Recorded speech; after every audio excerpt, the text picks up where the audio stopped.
Greetings from the Book Whisper. Every story is a journey into a world of love, passion, deception, and self-discovery. Close your eyes, let the sounds carry you away, and may this story touch your heart. The Gilded Cage. Chapter 1. The rain painted Seattle in shades of gunmetal and neon. From the 32nd floor of the Columbia Center, Emma watched the city bleed light into the dusk. The annual Van Horn Associates Gala swirled behind her, a symphony of crystal, champagne, and calculated smiles. Her husband, William, was at the epicenter, his laughter a deep, confident sound that carried across the room. The perfect CEO, the perfect husband, the perfect lie.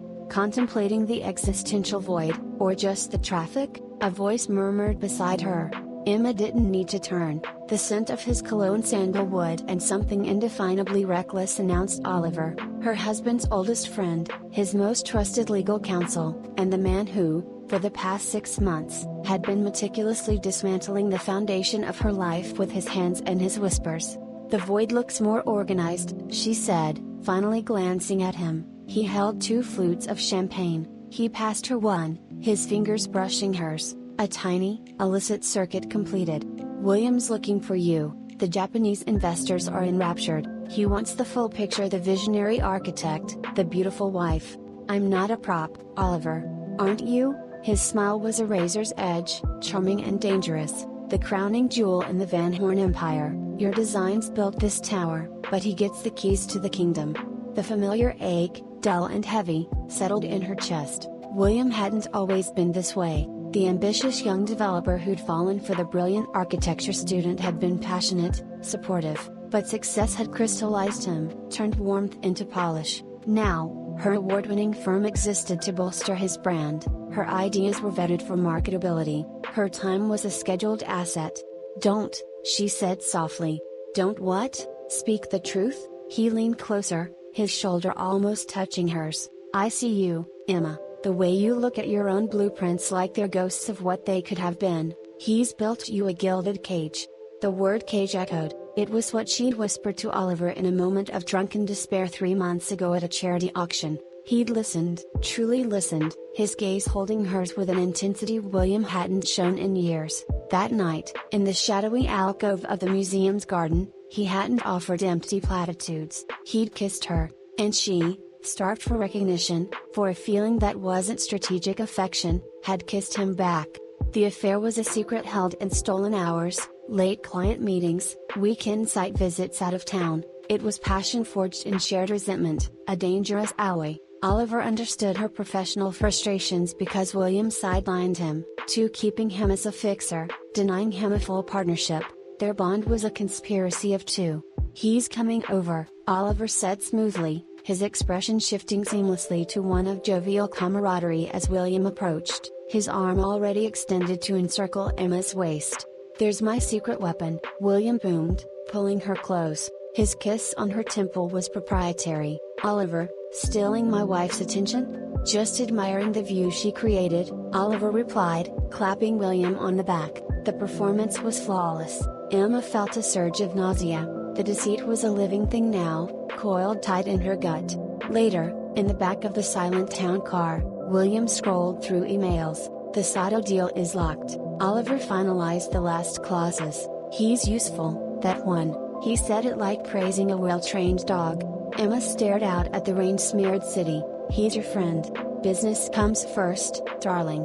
You know that." He didn't look up. "Sophia Brighton is joining the board next month. I need you to take point on wooing her. Lunches, gallery openings. She's a lesbian, so no funny business needed. Just be your charming self."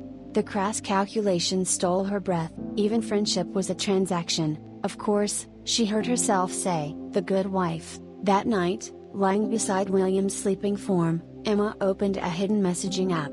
"The cage feels smaller tonight," she typed to Oliver.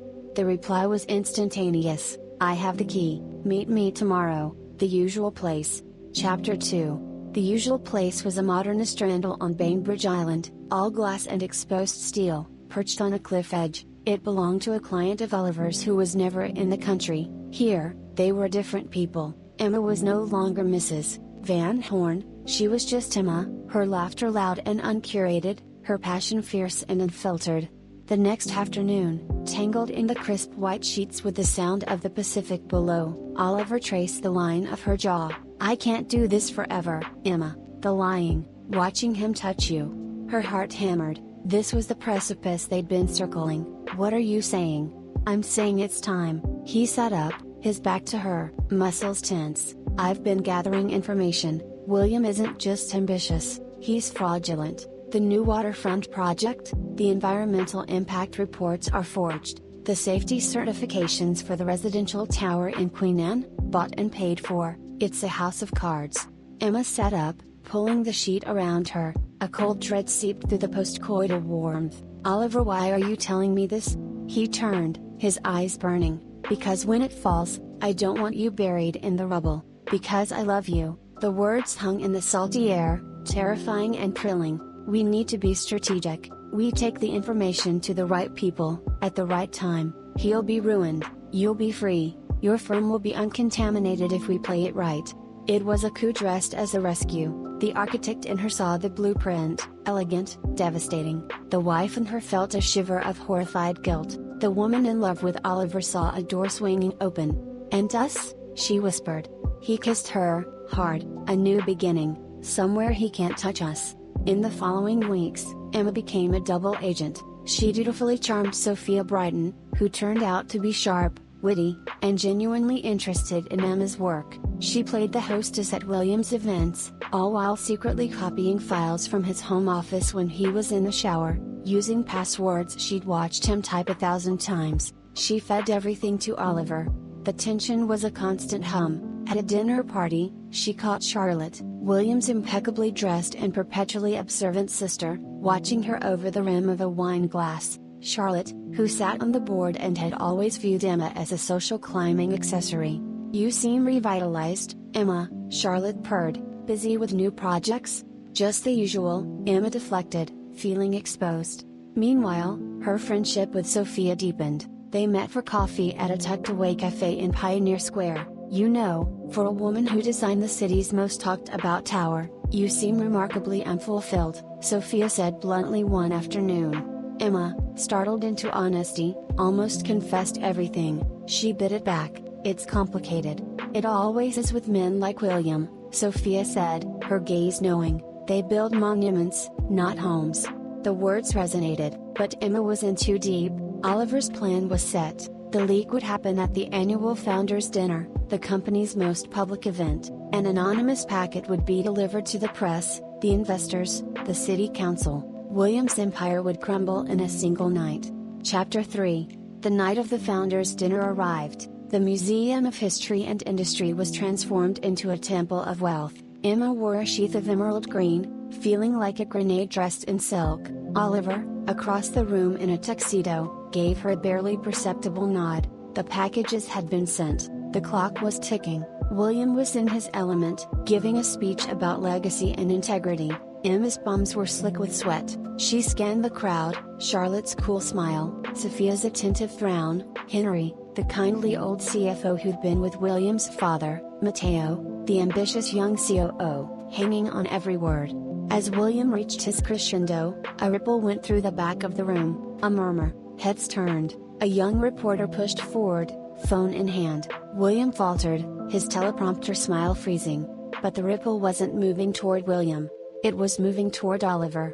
Two men in suits, not security, something more official, approached him. Charlotte glided over to William, whispering swiftly in his ear. His face, instead of collapsing in shock, hardened into a mask of grim satisfaction. He stepped off the podium and walked straight to where Emma stood, frozen.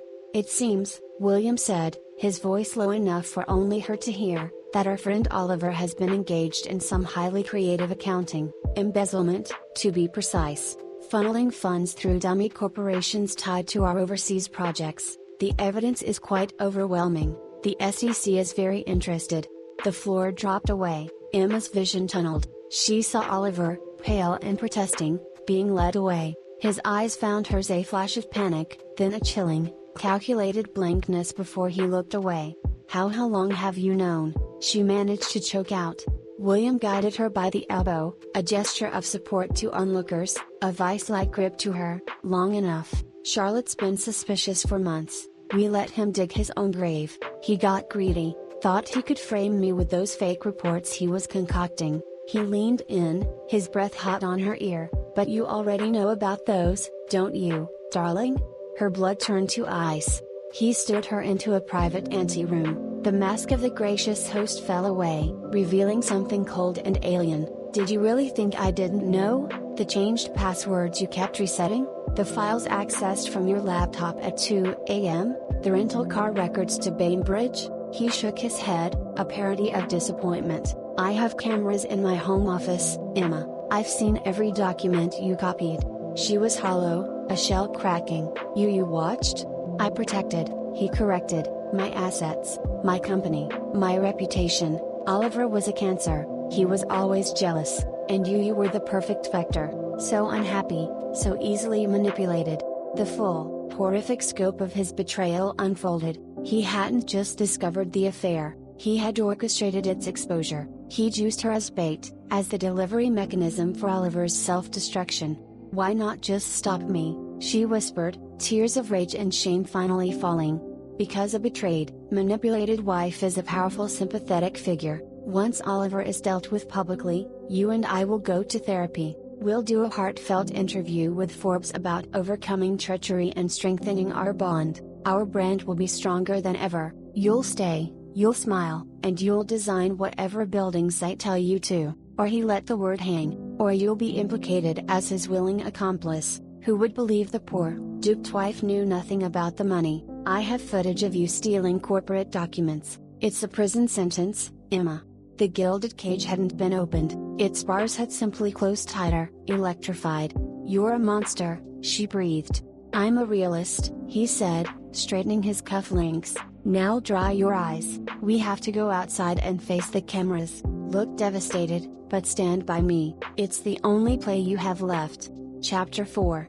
The weeks that followed were a waking nightmare. Oliver was indicted. The narrative in the press was exactly as William had designed, the treacherous friend, the embattled but resilient CEO, the loyal wife standing steadfast. Emma played her part. She moved through her days as a ghost in her own life. She met with Sophia, her only tether to sanity. You don't have to stay, you know, Sophia said one day, as they walked through the Olympic Sculpture Park. The wind off the sound was biting. There are lawyers who specialize in intricate marital dissolutions. I know some. He has evidence, Emma said dully. He'll destroy me. Maybe, Sophia conceded. Or maybe the evidence isn't as airtight as he thinks. Maybe a good lawyer, and a friend on the board who can apply pressure, could find the cracks in his story. She stopped, turning to Emma. Charlotte isn't the only one with influence. William's ruthless, and the board is getting nervous. Scandals are bad for business, even when you win. A messy, protracted divorce where the wife alleges coercion and fraud, that's worse. A tiny, fragile ember of hope sparked in the ashes of Emma's spirit. She looked at Sophia, truly looked at her. This wasn't just kindness, it was an offer of alliance, a counter-intrigue.